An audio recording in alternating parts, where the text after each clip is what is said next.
SandBlast for Education, protecting learners and shielding schools with Check Point SandBlast. Check Point offers a simple yet robust solution with the highest level of security. SandBlast for School offers an easy-to-install Chrome browser extension with G Suite integration capabilities that integrate seamlessly into a school's current cyber security infrastructure. Check Point solution for students' online safety ensures a safe and risk-free internet environment for students using school-provided Chromebooks on and off school premises, allowing monitoring and alerting of students' online behavior and protecting the school's IT infrastructure from potential cyber threats. With Check Point SandBlast for Education, the solution provides safe browsing environment, prevents cyberbullying behavior in social networks, protects personal information by preventing phishing attempts, preventing use of school credentials, malicious file download protection, and achieves CIPA compliance, CIPA compliance, customized for Google-powered schools in a unified security infrastructure. The featured blades in SandBlast for Schools are threat emulation, threat extraction, anti-bullying, URL filtering, anti-phishing, organizational password credential reuse, and also safe searching. In this demo today that I'm providing for you are three virtual environments. We have an administrator, Admin Haggard. We have a student, Harry Potter. And we have a professor, Professor Snape. Each one having different security policies. Let's dive into SandBlast for Schools demo. Threat extraction will clean a downloaded malicious document by converting it to PDF or extracting all active content from it, providing a user with a safe and sanitized file within seconds. With Harry Potter, the student, what we'll do is the policy set for Harry Potter is to convert all Word documents into a sanitized, clean PDF. In this repository are all known documents. So let's show you an example. Harry Potter clicks on the first document to download for his project. As you can see here, SandBlast for browsers is working in the background. It is completed converting the document into a PDF. Let's go ahead and download this document file. Notice that the file extension for the document file is .clean.docs.pdf. So we've changed the file name to signify that this file is clean.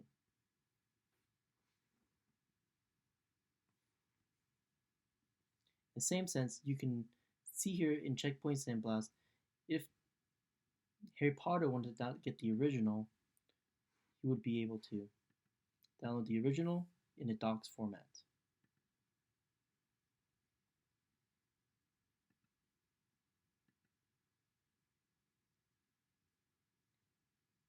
In our example, the original document was detected and a virus was detected and the user was protected from having the document file downloaded into his desktop.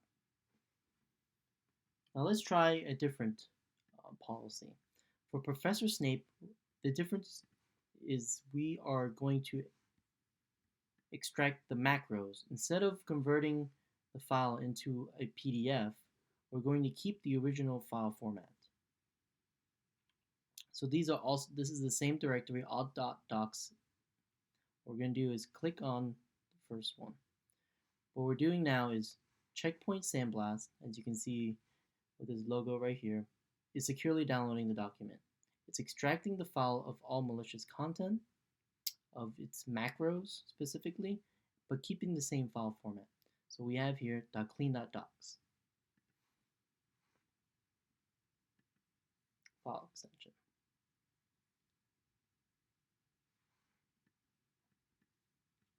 And in this example, .clean.docs, he'll be able to get the original format.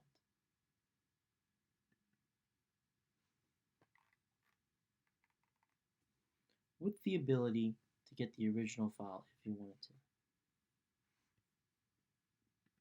Because the original file was clean, he's able to download the original file. Now let's go on to a different example. What about phishing?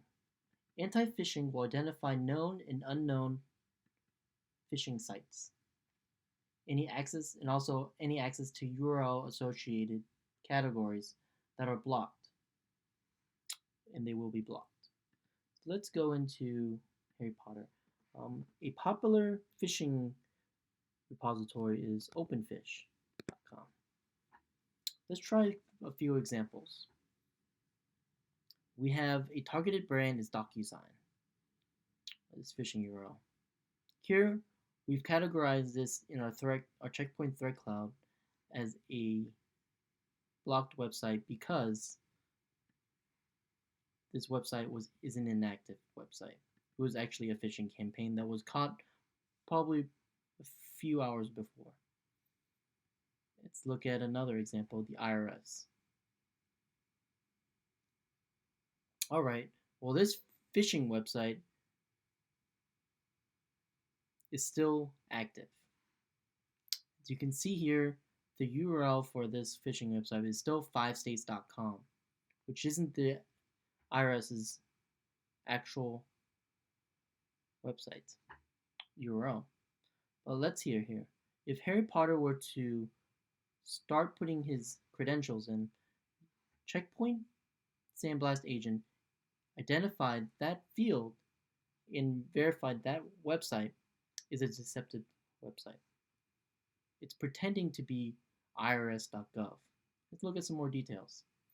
It's an unsecured website requesting sensitive data, has suspicious phishing characteristics, and bears resemblance to the actual irs.gov website. As you can see here, the user was prevented. Now, going back to the same website, if the user tries to add in any of his credentials, he's blocked in every field, preventing this website from stealing his credentials.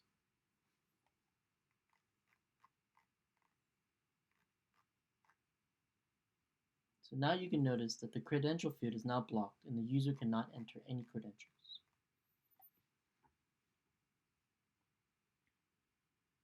In my next example, I would like to show you anti-bullying. While browsing the internet, anti-bullying will prevent, block, and log any use of profanity the user may be exposed to.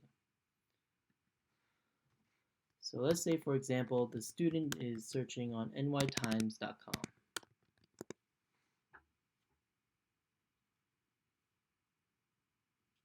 And in the search field, he searches for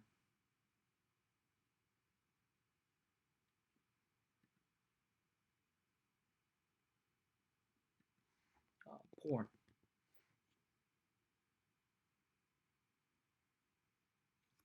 Immediately, as he types in porn, inappropriate language is detected. The word porn in the nys.com website is inappropriate. It's a blacklisted word of porn.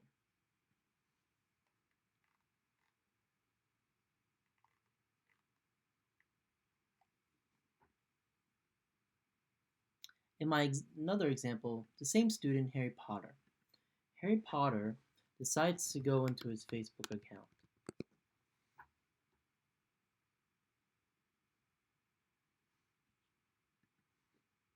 In this example, we're going to show you organizational password reuse protection. It keeps school domain credentials safe by preventing usage of school passwords on external websites.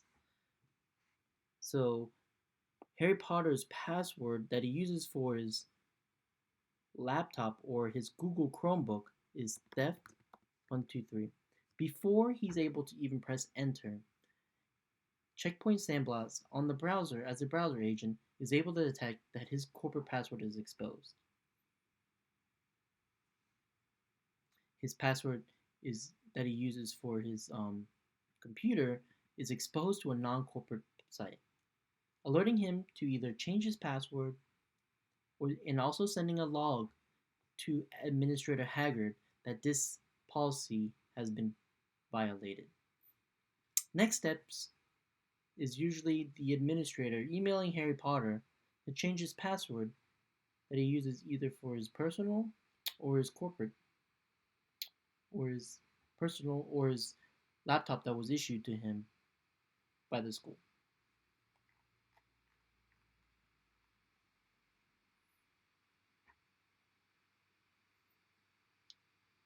In my next example, I will show you safe search protection.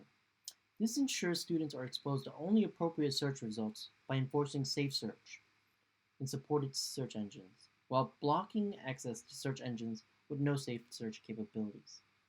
So for Professor Snape, Professor Snape has the professor policy or the teacher employee policy.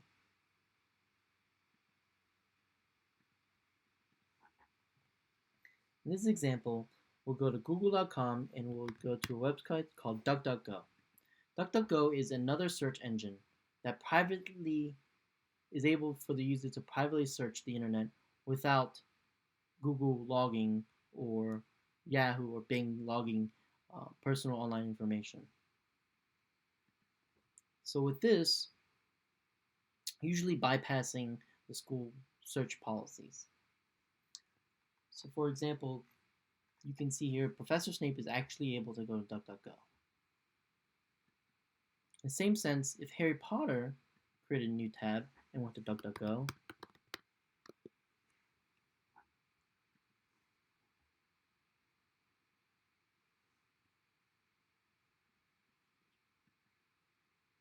the access to the site is blocked. The reason why is it's a non-educational website blocked by search engine and portals.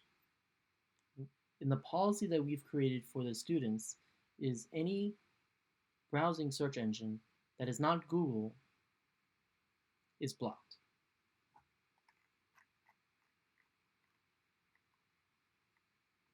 So let's go to google.com.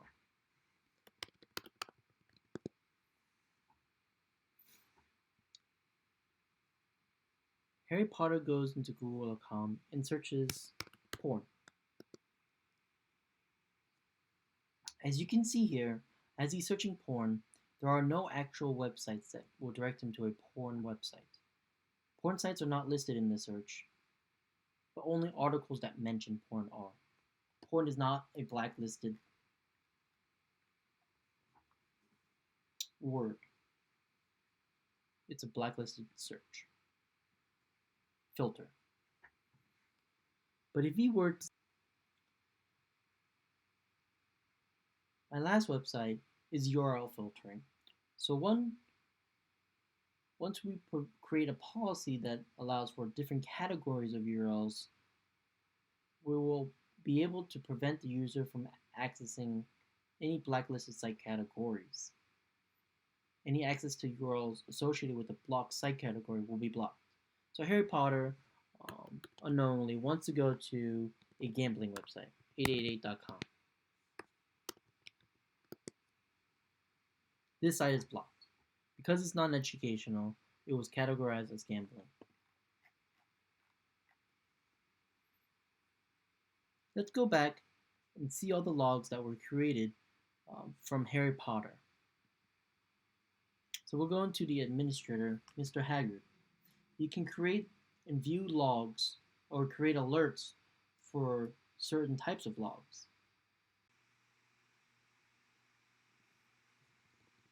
Let's log in to the web portal for SmartView. This is not where, let's log in to the web portal called SmartView. This is customized web portal for looking at the logs and alerts and creating reports for any activity occurring in the school.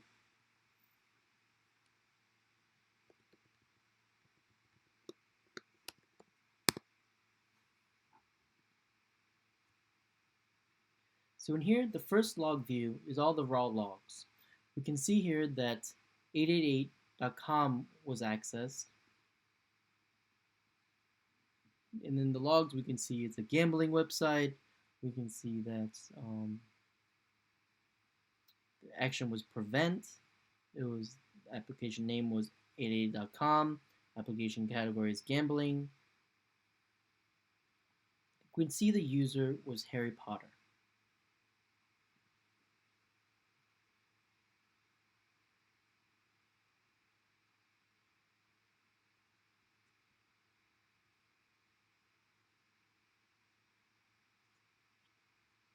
Let's look at other logs. We can see here that Harry Potter also tried going to DuckDuckGo and was prevented. And here we can see the blade, which is the URL filtering blade, the action that was taken, and the application name. You can see here that Harry Potter also was prevented from going to DuckDuckGo. In the same sense, we can see here that another action was prevented, preventing Harry Potter from going into a search engine portal. That was when he was trying to also go into DuckDuckGo. Another description of informing the user, zero phishing. This is when Harry Potter went into Facebook.com and entered his password that he used for his school provided computer.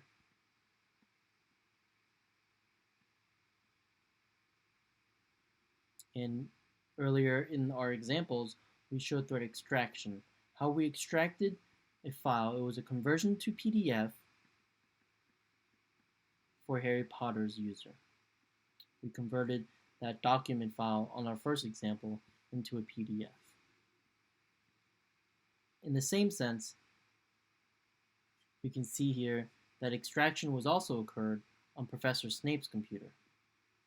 Snape user was converted of its potentially malicious macros, but we kept the same file format, as you can remember. Let's change to a different view. Let's focus on the 3 different categories of views for a more holistic view of what all the events that occurred. Here we can see content monitored and controlled. 3 students are bullying others. And then we have students exposed to bullying attempts. In content monitoring and control, we can see by date the number of users in the different attacks. We also monitor browsing activity. You can see here the students visited 6 different websites that were either detected or blocked. You can see the different categories. So we see here blacklisted, 1 student, most likely Harry Potter, going into a blacklisted website. You can see activity by date and the top website categories. You can also view security activity. Security activity provides us the view of how many files were sanitized, how many files were sanitized but in the background emulated and found to be malicious, also blocked malicious sites prevented by anti-phishing, and how many times exposed credentials occurred. Thank you, and I hope this provides you a better view of an understanding of your current and more visibility of your current infrastructure for your educational system.